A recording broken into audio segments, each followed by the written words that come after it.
Can I move this forward? You could. Just don't break it. Seem to be Start the clock. Let's go. Good evening, ladies and gentlemen of the board, and Dr. Garrettson. Bruce Paterson, Garwood, New Jersey. It seemed out of order here, back there. Anyway, Reso 628 is a savings of $25,000 from Shade Environmental for a hazmat remediation at the courthouse tower, and I appreciate the explanation by the director about it.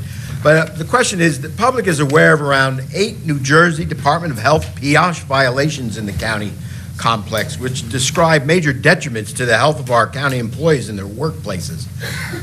New Jersey demands that the work be done by August 10th or face $7,000 a day penalty each.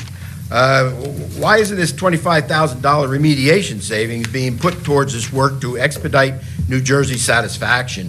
And what is being done about it? Reso 655 is extending a contract for an additional 5 years of voting machine storage at Liberty Transportation and adds over $900,000. And I appreciate Director Dorado explaining that in depth. But my question is, adding 5 more years to a lease for common warehouse space built for, I guess, this stuff, for $900,000 is really ridiculous. This possibly violates open public bidding laws and should really be going out for bid. There are plenty of other storage facilities that might be able to accommodate it. And also, how much square footage are we actually renting? Reso 667 increases a legal contract by $150,000 to $530,000 to politically connected law firm Dakotas Fitzpatrick in reference to HC Equities versus Union County. And I guess that and Reso 668, hang on, let's see, because I know, oh no, okay. Well, something must have been resolved because you guys changed the resolutions around, and Reso 668 was originally withdrawn, and a new resolution for HC Equities is now back on the agenda, and I'd just like some explanation of what exactly is going on here. And that's it for the resolutions. General comments, and it has come to the public's attention that Finance Director Bibby Taylor has received a PhD in education. This came at the expense of the taxpayers' money and resources, as she probably used some of her county work time for school business. Page 74 of the County Employee Handbook states the county allows and will pay employees to enroll in degree programs, but specifically also states that it is to provide career development in an area related to the work they perform for the county. An education degree has nothing to do with finance. So what she has done is in total violation of the county regulations, and she did it right under your noses, which should be a complete embarrassment to you since you allowed this violation. This commissioner board is shown to be a failure at governance, instead just letting the county political bosses such as Senator Scutari allow their politically connected people have their personal advancement to undeserved riches and largesse as taxpayer expense. Many are elevated with no specific experience. The public recognizes this travesty about Taylor, Open, Durbin, Bergen, Hudak, Mirabella, Sullivan, Stender, Devaney, Cryan, going even back to Cody, Mingo, and Scanlon. So many times internal promotions could have been done but dismissed. And we haven't even mentioned the myriad of patronage jobs given to relatives over more experienced potential candidates. It's like a corrupted clown show, Boss Scutari being the ringmaster. Still outstanding, by the way, a public question Council Bergen was to respond to was the total legal costs to date for the Figueroa versus Union County lawsuit going back 15 years.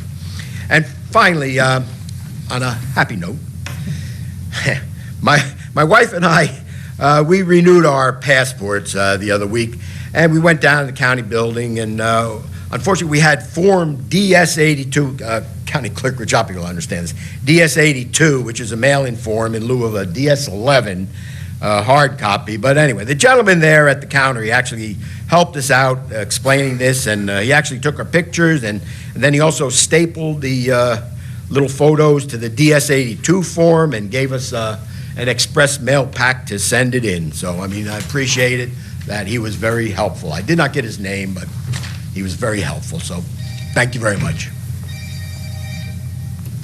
Thank you. Time's up. Even T-Mobile was telling you that. Look at that.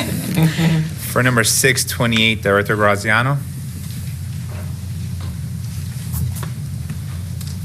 Sure.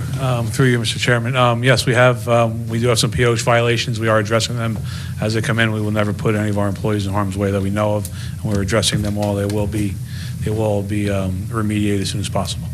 Thank you very much. In reference to number 655, Administrator Dorado, just in reference to how much space. Sir, can you please turn that off? Through you, Chair, our lease agreement is for 3,218 feet of office space and 2,500 square feet of warehouse space. We have had a relationship with Liberty prior to going in, and I think when we have to ensure the security of our election equipment, having that relationship there was important. At the time, we were given 3 months to purchase equipment and find a space to put it. We've had a great relationship going forward, and pursuant to NJSA 4811-5, 1AL, this constitute an exception to public bidding. Thank you very much. Thank Thank you you, much, Administrator. 667, 668, County Council. Thank you, Chairman. These are related. The added-on item 668 is in fact settlement of a longstanding lawsuit at terms very favorable to the county. As I often tell the board and the public, this was a business decision. We did have a strong case. We litigated this for many years, unfortunately, getting rid of most of the plaintiff's counts, but it was certainly in the county's best interest, as determined by this board this evening, to enter into this settlement. 667 is merely allocating money to pay the attorneys who worked very hard on this case. We're preparing it for trial, but made it possible for us to settle the case. Thank you, Chairman. Thank you very much. Seeing no one else, I'll formally close this portion